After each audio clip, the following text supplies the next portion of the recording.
નજર ન્યૂઝમાં આપણું સ્વાગત છે। હવે જોઈએ આજના મુખ્ય સમાચાર। સમિયાલા ગ્રામસભા ફરી વિવાદમાં। 1 કલાકના વિલંબ બાદ ગ્રામસભા, ડેપ્યુટી સરપંચ સહિત કેટલાક સભ્યો ગેરહાજર। સમિયાલા ગ્રામ પંચાયત ખાતે 16મા નાણાં પંચની યોજના અંતર્ગત વિકાસના કામોના આયોજન અને માર્ગદર્શન માટે ગ્રામસભાનું આયોજન કરવામાં આવ્યું હતું। જો કે ગ્રામસભા શરૂ થાય તે પહેલાથી જ અનેક સવાલો અને વિવાદો સામે આવ્યા હતા। વારંવાર વિવાદોમાં રહેતી સમિયાલા ગ્રામ પંચાયતમાં અગાઉ 27 જુલાઈના રોજ યોજાનારી ગ્રામસભા મુલતવી રાખવામાં આવી હતી।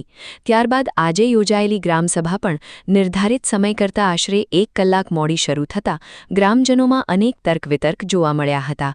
ગ્રામસભામાં 16મા નાણાં પંચની યોજના હેઠળ ગામમાં જરૂરી વિકાસના કામો અંગે ચર્ચા વિચારણા કરવામાં આવી હતી। જો કે આ દરમિયાન ડેપ્યુટી સરપંચ સહિત કેટલાક પંચાયત સભ્યોની ગેરહાજરી પણ ચર્ચાનો વિષય બની હતી। પોતાની રજૂઆત કરવા આવેલા કેટલાક ગ્રામજનોએ ગ્રામ પંચાયતના વિકાસના કામોને લઈને ગંભીર આક્ષેપો કર્યા હતા।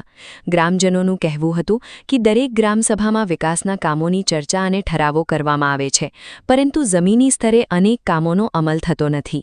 ગ્રામજનો દ્વારા પંચાયતના વિકાસ કામોની ગુણવત્તા અને કામગીરી અંગે પણ સવાલો ઉઠાવવામાં આવ્યા હતા। ત્યારે સવાલ એ છે કે ગ્રામસભામાં માત્ર ચર્ચા અને ઠરાવો થશે કે પછી આ વિકાસના કામો ખરેખર ગામની ધરતી પર પણ જોવા મળશે? એક તરફ 16મા નાણાં પંચની યોજના હેઠળ વિકાસના આયોજનની ચર્ચા થઈ રહી છે, તો બીજી તરફ ગ્રામસભામાં ચૂંટાયેલા પ્રતિનિધિઓની ગેરહાજરી અને ગ્રામજનોના આક્ષેપો પંચાયતની કામગીરી સામે અનેક સવાલો ઊભા કરી રહ્યા છે। હવે જોવાનું રહ્યું કે સમિયાલા ગ્રામ પંચાયત દ્વારા ગ્રામજનોની રજૂઆતોને કેટલી ગંભીરતાથી લેવામાં આવે છે અને 16મા નાણાં પંચની ગ્રાન્ટમાંથી ખરેખર કેટલા વિકાસના કામો થાય છે। આજે સભા હતી, કેટલા સભ્ય હતા અને કયા કયા મુદ્દા લેવામાં આવ્યા વિકાસના મુદ્દાની અંદર આજે એવું હતું કે સામાન્ય સભા બી હતી, ગામની બી મિટિંગ હતી, ગામના બધા સભ્યો પણ હતા અને ગ્રામજનો બી હતા। એમની રજૂઆતે ધ્યાને દોરી અને જે કંઈક કામો બાકી હતા એ કામો જેવા કે દરગાહેથી લઈને મેઇન રોડ, લક્ષ્મીપુરાના મેઇન રોડો, ગટરના કામો, એવા વિવિધ કામો કરીને બધા આપણે માળી સમાજનું સ્મશાનનું કામ બાકી હતું એટલે વિવિધ કામો કરીને 50 કે 55 લાખ રૂપિયાના કામો લખ્યા છે એવડે, જે 15મા અને 16મા નાણાં પંચની અંદર ડિવાઈડ કરી અને કામો પૂરા કરીશું। ગ્રામ પંચાયતના કેટલાક લોકોનો આક્ષેપ છે કે સ્વચ્છતા નથી થતી, ઘરે ઘરે પાવડર નથી પહોંચતો, ચોમાસાનો સમય છે।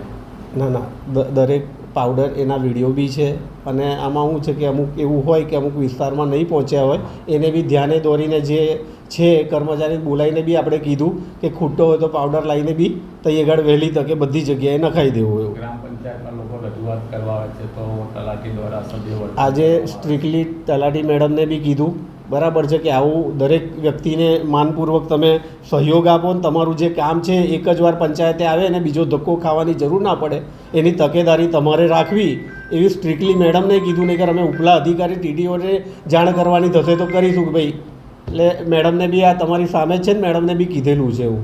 હવે આવો બનાવ નહીં બને એવું મેડમ થકી।